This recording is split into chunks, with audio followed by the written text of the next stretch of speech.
Hello everyone, मैं सत्येंद्र सिंह आपके अपने चैनल इंडियन पीसीएस एकेडमी में बहुत बहुत स्वागत करता हूं।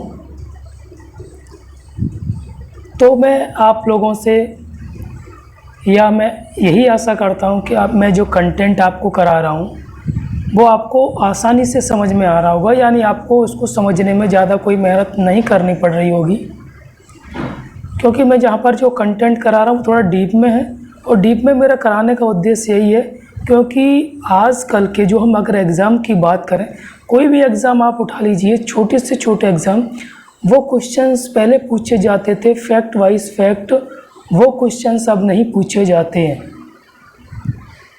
ठीक है, अब हर एक क्वेश्चन कॉन्सेप्ट वाइज पूछा जाता है, थोड़ा ऐसा क्वेश्चन पूछा जाता है जिसमें स्टूडेंट को थोड़ा दिमाग लगाने की आवश्यकता हो, ना कि सिर्फ रटने की आवश्यकता हो। पहले के मैं आपसे अगर बात करूं, आज से कम 7-8 साल पहले की, तब के क्वेश्चंस ऐसे आते थे कि हम उसको रट लेते थे, वो एग्ज़ाम में बन जाते थे। लेकिन आजकल के जो क्वेश्चंस आ रहे हैं वो सिर्फ रटने से काम नहीं चलता है, उसको हमें समझना पड़ता है, एनालाइज करना पड़ता है। ओके, तो बस मैं यही आशा करता हूँ कि मैं जो कंटेंट करा रहा हूँ वो आपको अच्छे से समझ में आ रहा हो, और जो मेरा समझाने का तरीका है वो भी आपको पसंद आ रहा हो। कंटेंट ये आपको यूट्यूब पर मैं कोई चैलेंज वगैरह कुछ नहीं कर रहा हूँ, मैं आपको बस इतना बोल देना चाहता हूँ कि जो मैं कंटेंट आपको यहाँ पर करा रहा हूँ वो बहुत ही मुश्किल से आपको यूट्यूब पर कहीं पर भी मिलेगा। मिल भी सकता है, ये कोई बड़ी बात नहीं है कि मैं कहीं और चंद्रमा से नहीं ला रहा हूँ, मिल भी सकता है, लेकिन आपको उसके लिए बहुत मशक्क़त करनी पड़ेगी। हालांकि मैं ये भी बोल सकता हूँ कि मेरा चैनल ढूंढने के लिए भी आपको मशक्क़त करनी पड़ेगी, लेकिन अगर आप मेरे चैनल तक पहुँच गए तो आपको प्लीज़ कहीं भी जाने की आवश्यकता नहीं। जीएस के में सारे टॉपिक्स आने, सारे सब्जेक्ट, इकोनॉमिक्स, पॉलिटी, हिस्ट्री और ज्योग्राफी चल ही रहा है, सारे मैं इसी चैनल पर ख़त्म कराऊँगा, और साथ में करंट अफेयर भी कराऊँगा। तो आपको जीएस के लिए यानी जीके के लिए आपको कहीं भी जाने की आवश्यकता नहीं है। ओके, ठीक है।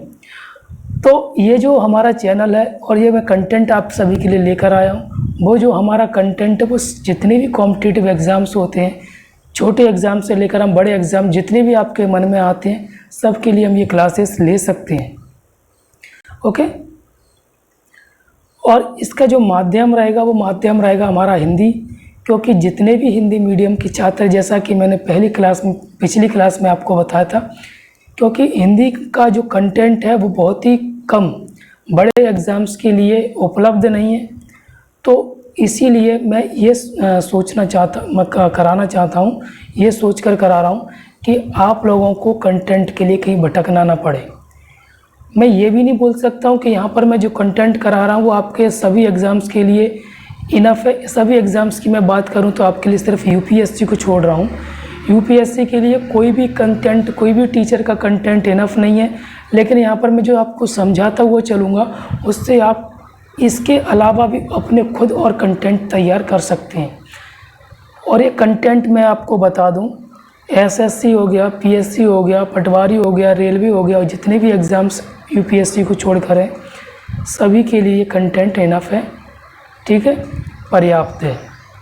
ठीक है, तो चलिए, पिछले वीडियो में हमने देखा था वायुमंडल का विकास, यानी जो वायुमंडल है उसका विकास कैसे हुआ था, कौन सी गैस की अधिकता शुरुआत में थी, ठीक है, और कौन सी गैस की अधिकता शुरुआत में नहीं थी, सब चीज़ हमने पिछले वीडियो में देखी थी।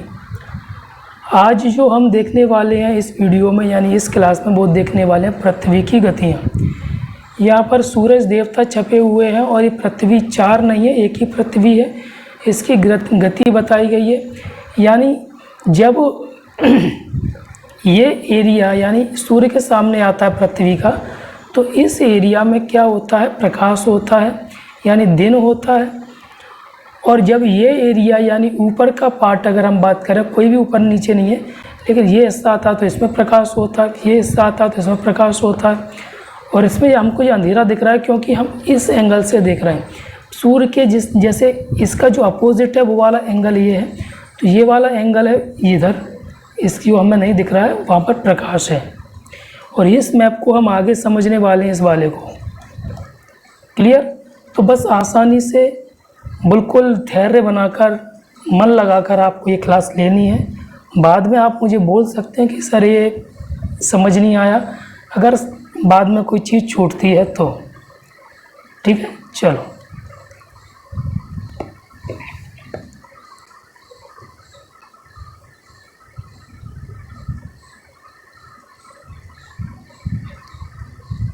देखिए, पृथ्वी की घूर्णन गति का हमें आभास न होने का मुख्य कारण घूर्णन एवं परिक्रमण या परिक्रमा भी बोल सकते हैं, निरंतरता का होना है। ठीक है, यानी इनका कहने का मतलब ये है कि अगर पृथ्वी का परिक्रमण नहीं होता, सिर्फ घूर्णन काल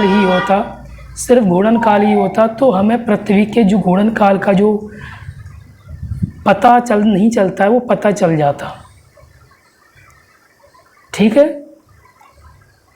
अगला पॉइंट क्या है, पृथ्वी के सूर्य के चारों ओर घूमने और धुरी पर घूमने का मतलब होता है घूर्णन काल, और सूर्य के चारों तरफ घूमने का मतलब होता है परिक्रमण या परिभ्रमण।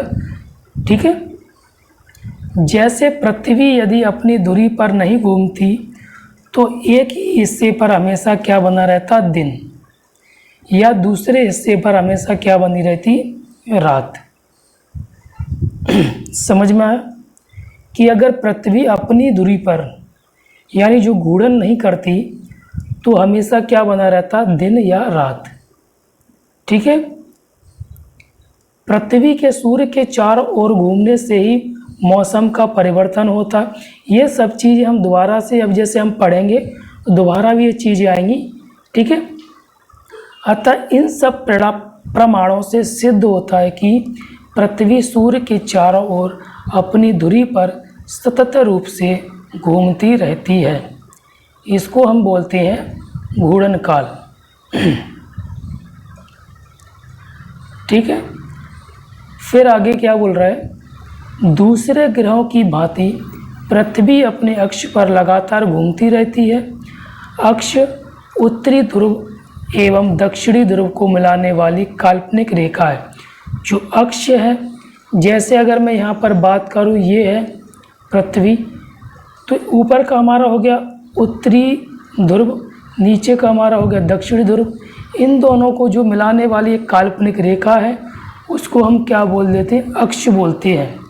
अब यहाँ पर एक चीज़ आपने समझी होगी, काल्पनिक रेखा। काल्पनिक का मतलब होता है कल्पना की हुई रेखा। यह हकीकत में अगर हम ऊपर देखेंगे तो या नीचे देखेंगे कहीं पर भी खींची हुई नहीं है, इसको माना गया है।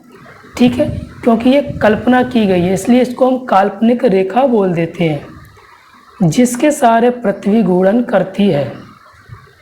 ठीक है, पृथ्वी के परिक्रमण कक्ष द्वारा निर्मित तथा पृथ्वी के केंद्र से गुजरने वाले तल को कक्षा तल या कक्षीय सतह कहते हैं।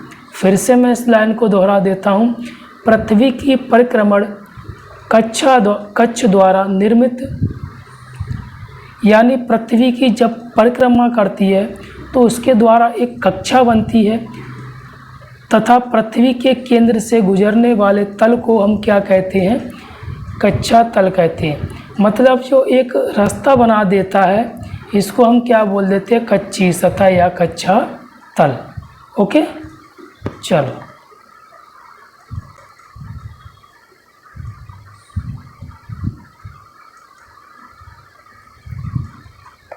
अब उसके बाद पृथ्वी अपने अक्ष पर 23.5 डिग्री यानी 23 डिग्री 30 मिनट झुकी हुई है। क्लियर। इसका अक्ष इसके कक्षा तल से 66 डिग्री 30 मिनट का कोण बनाती है। यानी इसका मतलब समझना, 23 डिग्री 30 मिनट की झुके होने के कारण ये 66.5 डिग्री का कोण कैसे बनाती है। यानी ये हो गया बीच की लाइन और ये है पृथ्वी, यानी पृथ्वी झुकी हुई है ऐसे अपने अक्ष पर इतनी, ये ज़्यादा हो गया, ये 45 डिग्री लगभग हो गया, तो झुकी हुई है। तो ये यहाँ से अगर हम बात करें लंब, ये हमारा क्या हो गया, लंब हो गया। ये एंगल अगर हम मान लें 23.5 डिग्री, कितना मान लें 23.5 डिग्री, तो तो ये पूरा ये कितने का होगा, 90 डिग्री का होगा। ये पूरा कितने का होता है, सीधा बनेगा। ये कितने का होता है, 90 डिग्री का। जब ये झुका हुआ है इतना, तो यहाँ पर जो कोण बन रहा है वो कितना बन रहा है, 66.5 डिग्री का। तो पृथ्वी अपने अक्ष पर कितनी झुकी हुई है, 23.5 डिग्री झुकी हुई है। ठीक है, अभी इसको हम समझेंगे मैप के अनुसार, यानी चित्र के अनुसार। पृथ्वी का आकार भूआब होने के कारण इसके आधे भाग पर सूर्य का प्रकाश पड़ता है, अतः आधे भाग पर दिन रहता है, जबकि शेष आधे भाग पर प्रकाश नहीं पहुंचता है, तो वहाँ पर क्या रहती है, रात। जैसा कि हमने जो हमारा टाइटल यानी शुरुआती पेज था उस पर जो चित्र बना हुआ था वो एक इमेज है। क्लियर। फिर आगे क्या है, पृथ्वी पर दिन तथा रात को विभाजित करने वाले वृत्त को हम क्या कहते हैं, प्रदीप्त वृत्त कहते हैं। ये आपका एक अगर माने तो एक क्वेश्चन हो गया। ठीक है, यानी पृथ्वी पर दिन तथा रात को विभाजित करने वाले वृत्त को प्रदीप्ति वृत्त कहा जाता है। उसके बाद पृथ्वी 2 प्रकार की गतियां करती है, शुरू में भी हम देख चुके हैं। घूर्णन गति इसको बोलते हैं, परिभ्रमण गति या इसको बोलते हैं दैनिक गति। फिर दूसरा है परिक्रमण या वार्षिक गति। अब इसको वार्षिक गति क्यों बोलते हैं, क्योंकि 365 दिन 6 घंटे, ठीक है, मोटा मोटा ऐसा बात करें तो इतने में क्या करती है पृथ्वी, अपनी एक परिक्रमा सूर्य की पूरा कर लेती है। ठीक है, और इसी 65 दिन को हम क्या मानते हैं, वर्ष मानते हैं, इसीलिए इसको क्या बोल देते हैं, वार्षिक गति भी बोल दिया जाता है।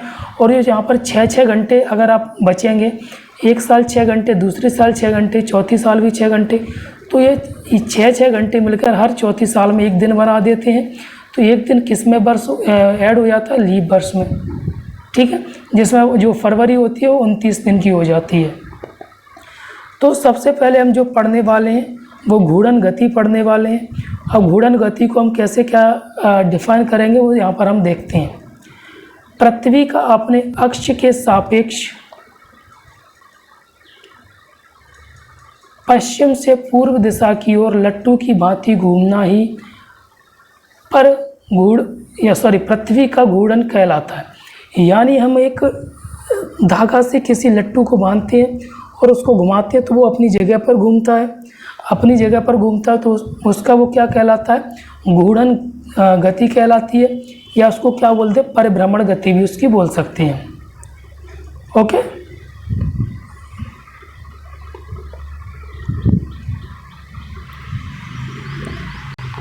चलिए फिर आगे क्या है, पृथ्वी पश्चिम से पूर्व लगभग 1670 किलोमीटर प्रति घंटे यानी 463 मीटर प्रति सेकंड की चाल से 23 घंटे 56 मिनट और 4 सेकंड में एक घूर्णन पूरा करती है। इसी कारण पृथ्वी पर दिन रात होते हैं। इस समय को हम एक दिन बोल देते हैं, पूरे समय को। ठीक है, पूरे वर्ष विषुवत रेखा पर दिन व रातें समान होती हैं। आपसे अगर क्वेश्चन पूछा जाता है कि कहाँ पर पूरे वर्ष भर दिन और रात समान अवधि की होती हैं, तो कहाँ पर होती हैं वो, विषुवत रेखा पर, यानी 0 डिग्री पर, अर्थात भूमध्य रेखा पर। ओके, क्योंकि विषुवत रेखा का सूर्य के सापेक्ष कोणीय झुकाव सदैव शून्य रहता है। ठीक है, अब घूर्णन गति या दैनिक गति के प्रभाव की अगर हम बात करें, उससे पहले हम ये चीज़ अभी मैं जो आपको समझाना चाह रहा था वो देखिए। ये 90 डिग्री का एंगल है, ये क्या है, पृथ्वी के कक्षीय समतल पर लंब। ये हमारा क्या हो गया, कक्षीय समतल हो गया, उस पर ये लंब डाला गया है, परपेंडिकुलर बोलते हैं जिसको। तो इनके दोनों के बीच जो एंगल बनेगा वो 90 डिग्री का बनेगा। क्लियर। अब यहाँ पर क्या, ये ऊपर का होता है उत्तरी ध्रुव यानी नॉर्थ पोल, और नीचे का क्या होता है, साउथ पोल। अगर पृथ्वी बिल्कुल सीधी होती तो यहाँ पर होता।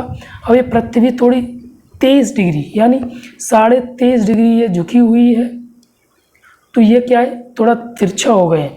लेकिन हम जो चित्र वगैरह बनाते हैं उसमें हम सीधा बना देते हैं, लेकिन जो हमारा ग्लोब आता है उसमें रियल में वो क्या रहता है, थोड़ा तिरछा रहता है। फिर ये अपने अक्ष पर कितने डिग्री का कोण बनाती है वो आपको याद रखना है, 66.5 डिग्री का।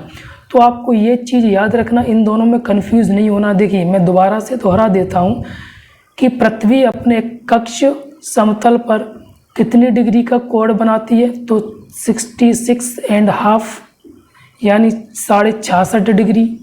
वही अगर हम बात करें कितनी डिग्री झुकी हुई है, तो 23.5 डिग्री। ये हमारी कर्क रेखा हो गई, कर्क रेखा को भी हम पढ़ेंगे अलग से। ये हमारी विषुवत रेखा हो गई, ये हमारी मकर रेखा हो गई। क्लियर। अब लौट के हम आते हैं अपने इस कंटेंट पर। इसमें लिखा है घूर्णन गति यानी दैनिक गति के क्या क्या प्रभाव होते हैं, इनसे हमारे जीवन में क्या प्रभाव पड़ता है, यानी क्या क्या परिवर्तन होते हैं। तो उन्हीं की वजह से दिन और रात का होना, सूर्य, चंद्रमा और अंतरिक्ष में उपस्थित अन्य पिंड पूर्व से पश्चिम की ओर पृथ्वी के चारों ओर घूमते हुए दिखाई देते हैं। यानी सूर्य भी हमें दिखाई देता है, चंद्रमा भी घूमता हुआ दिखाई देता है, लेकिन ऐसा ज़रूरी नहीं है कि सूर्य घूम रहा है, सूर्य नहीं घूम रहा है, पृथ्वी घूम रही है। ठीक है, चलो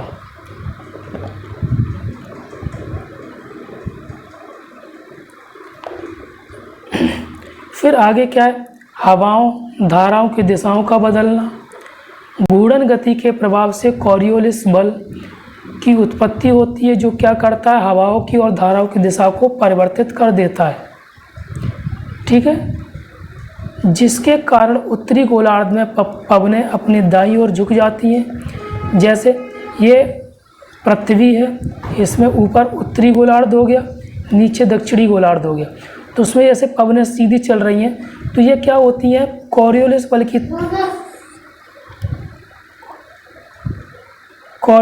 की वजह से।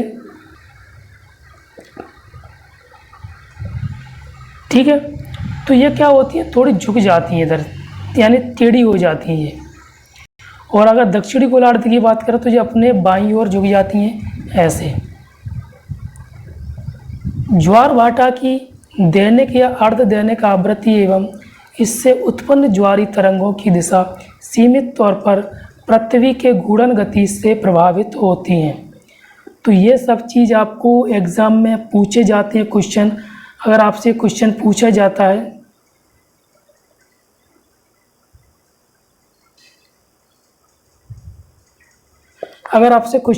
जाता है कि निम्नलिखित में से कौन सी पृथ्वी के घूर्णन गति का प्रभाव है, तो आपको ये सारी चीज़ें याद रखना है। क्वेश्चन पूछा जाता है और 100% पूछा जाता है।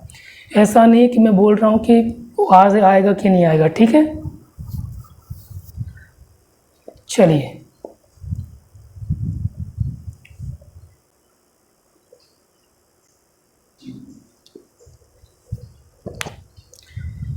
फिर अगर हम बात करें परिक्रमण की, तो अपने अक्ष पर घूमती हुई पृथ्वी सूर्य के चारों ओर लगभग 1,07,000 किलोमीटर प्रति घंटा की गति से दीर्घ वृत्ताकार कक्षा में, दीर्घ वृत्ताकार यानी वृत्ताकार का मतलब होता है ये गोला, दीर्घ वृत्ताकार का मतलब हो जाता है ये। ठीक है, तो दीर्घ वृत्ताकार कक्षा में चक्कर लगाती है। इसे पृथ्वी की परिक्रमण गति कहते हैं। पृथ्वी द्वारा सूर्य की एक परिक्रमा करने में लगभग 365 दिन और 6 घंटे का समय लगता है, लेकिन संविदा अनुसार इसको 365 दिन और जो मैंने आपको समझाया उसको अधिवर्ष या अधिवर्ष में ऐड कर देते हैं। वो सब चीज़ यहाँ पर दी गई है। अभी तो 2 स्लाइड पहले हमने एक चित्र देखा था, उसको आगे भी आएगा वही चित्र, उसको समझना। परिक्रमण वार से गति के प्रभाव, तो दिन रात का छोटा बड़ा होना, ऋतु परिवर्तन होना, कर्क और मकर रेखाओं का निर्धारण होना, ये सब चीज़ें होती हैं परिक्रमण या वार्षिक गति के प्रभाव के कारण। ठीक है। फिर ऋतु परिवर्तन कैसे होता है वो समझना। अपने अक्ष पर झुकी हुई पृथ्वी जब सूर्य की परिक्रमा करती है तो एक ही स्थान पर अलग अलग समय में सूर्य की किरणों का झुकाव अलग अलग होता है।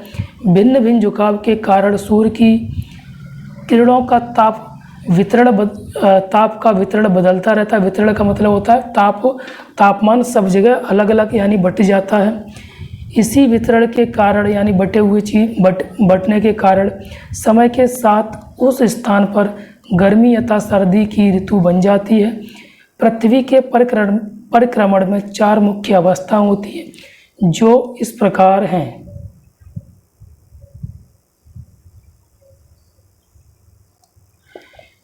पहले हम समझेंगे 21 जून की स्थिति, उसको मैप में भी समझेंगे। 21 मार्च के बाद सूर्य उत्तरायण होने लगता है। 21 मार्च के बाद सूर्य क्या होने लगा? उत्तरायण होने लगता है। उसके परिणाम स्वरूप उत्तरी गोलार्ध में दिन की अवधि बढ़ने लगती है। ठीक है, यानी जब गर्मी सर्दियां खत्म होती हैं उसके बाद, जिससे ग्रीष्म ऋतु का आगमन होता है। 21 मार्च से सूर्य उत्तरी ध्रुव को प्रकाशित करना प्रारंभ कर देता है जहां पर हम रहते हैं। 23 सितंबर तक उत्तरी ध्रुव पर प्रकाशित होता रहता है, इसलिए उत्तरी ध्रुव पर लगातार 6 महीने का दिन होता है। 21 मार्च से 21 जून की अवधि को उत्तरायण कहते हैं। ठीक है, मतलब उत्तरायण मतलब सूर्य क्या होता है? उत्तर की ओर होता चला जाता है। वहीं अगर हम बात करें 21 जून को सूर्य कर्क रेखा पर यानी 23.5 डिग्री पर उत्तरी अक्षांश पर लंबवत होता है, यानी जो कर्क रेखा है उस पर क्या होता है? लंबवत होता है। इस दिन उत्तरी गोलार्ध में दिन सबसे बड़ा होता है। तो यहाँ पर 21 जून को क्या होता है? दिन सबसे बड़ा होता है, दिन बड़ा। ठीक है, और उसी दिन दक्षिणी गोलार्ध का दिन क्या होगा? सबसे छोटा होगा। तो 21 जून का दिन दक्षिणी गोलार्ध का सबसे छोटा दिन, वहीं 21 जून का दिन उत्तरी गोलार्ध का सबसे बड़ा दिन होता है। रात सबसे छोटी, इस स्थिति को ग्रीष्म अयनांत उत्तर अयनांत भी कहते हैं। इस स्थिति में पृथ्वी का दक्षिणी ध्रुव लगातार 6 महीने तक अंधेरे में रहता है। ठीक है, दक्षिणी ध्रुव की बात कर रहा हूँ, और दक्षिणी ध्रुव पर शीत ऋतु होती है। अब यहाँ पर जो चित्र दिया उसको समझना। यहाँ से प्रारंभ करता हूँ मैं, यहाँ से। तो जो बीच की लाइन है ऐसा तिरछा है, बीच की लाइन है वो हमारा ये एरिया, इसके ऊपर का एरिया हम उत्तरी ध्रुव बोल देंगे, नीचे का एरिया हम क्या बोल देंगे? दक्षिणी ध्रुव। ठीक है, तो अभी सूर्य की किरणें कहाँ पर पड़ रही हैं? इधर पड़ रही हैं। यानी ये स्थिति कब की मैं बात कर रहा हूँ आपको? 23 सितंबर की। 23 सितंबर की स्थिति है। तो अभी क्या पड़ रही है? जो यहाँ पर उत्तरी गोलार्ध है, तो उत्तरी गोलार्ध पर और इसके पीछे यानी पश्चिम की ओर किरणें क्या पड़ रही हैं? लंबवत पड़ रही हैं। उस स्थिति को हम क्या बोल देते हैं? बसंत ऋतु बोल देते हैं। यानी 23 सितंबर को दक्षिणी ध्रुव में, वही अगर हम उत्तरी ध्रुव की बात करें तो इस स्थिति को क्या बोल देते हैं हम? शरद ऋतु। ठीक है, फिर अगर हम इधर आ जाएं, थोड़ा और पृथ्वी घूमेगी आगे चल के। 22 दिसंबर की अगर हम बात करें, क्या 22 दिसंबर को, तो ये हिस्सा इधर का, ये आपको दिख रहा है ना थोड़ा लाइट कलर का, यहाँ पर सूर्य का प्रकाश पड़ रहा है। तो यहाँ पर क्या होगी?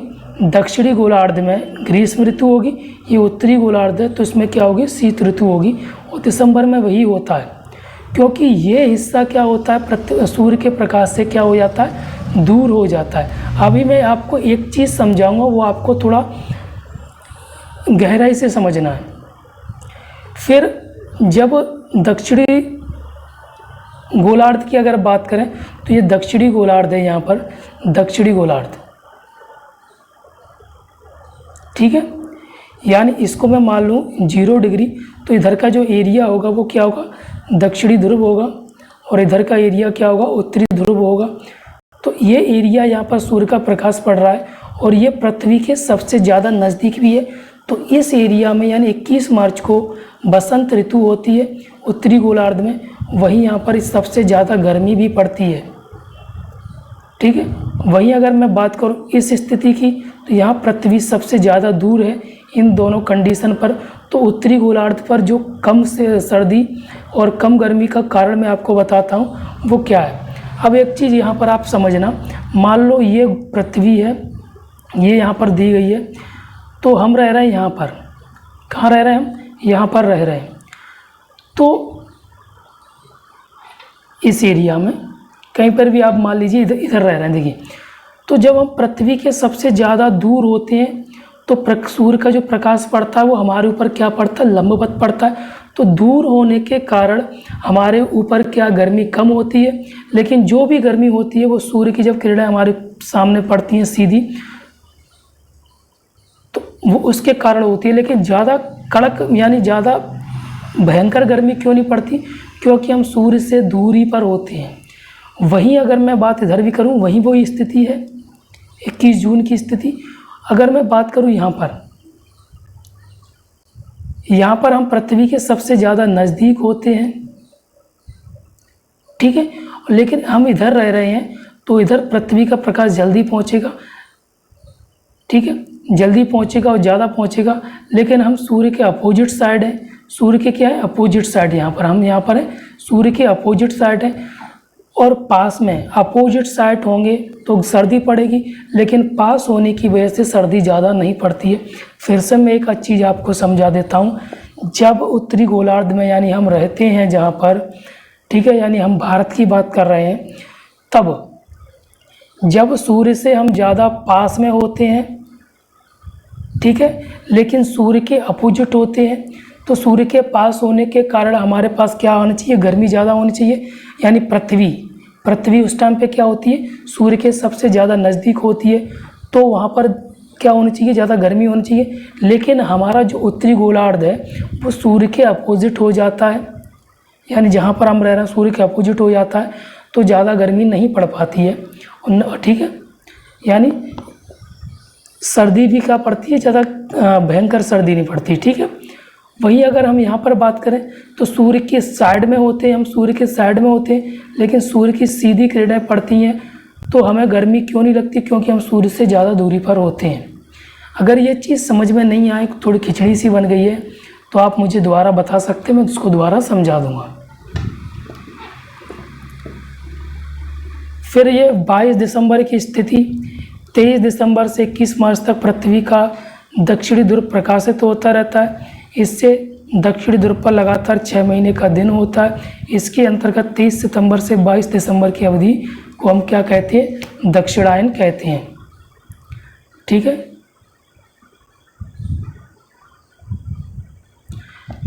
अब ये स्थिति है 21 मार्च से 23 मार्च की। इसको हम कल की वीडियो में देखेंगे, कल की क्लास में देखेंगे, क्योंकि वीडियो ज़्यादा बड़ा हो जाता है तो बोरिंग लगने लगता है फिर आप लोगों को। ठीक है, तो इसमें थोड़ा थोड़ा कठिन था, समझ में नहीं आता है तो आप मुझे बताइए, मैं दोबारा उसको बताने का प्रयास करूँगा। ठीक है, और इससे पहले जितने भी वीडियो आप उसको देखिए और अच्छे से उसके नोट्स बनाइए। ये सारी चीज़ मैं टेलीग्राम चैनल पर डाल दूँगा, उसकी लिंक वीडियो के डिस्क्रिप्शन में दे दूँगा, वहाँ से आप उसको डाउनलोड करके प्रिंट करा लेना। ठीक है, चलिए, थैंक यू।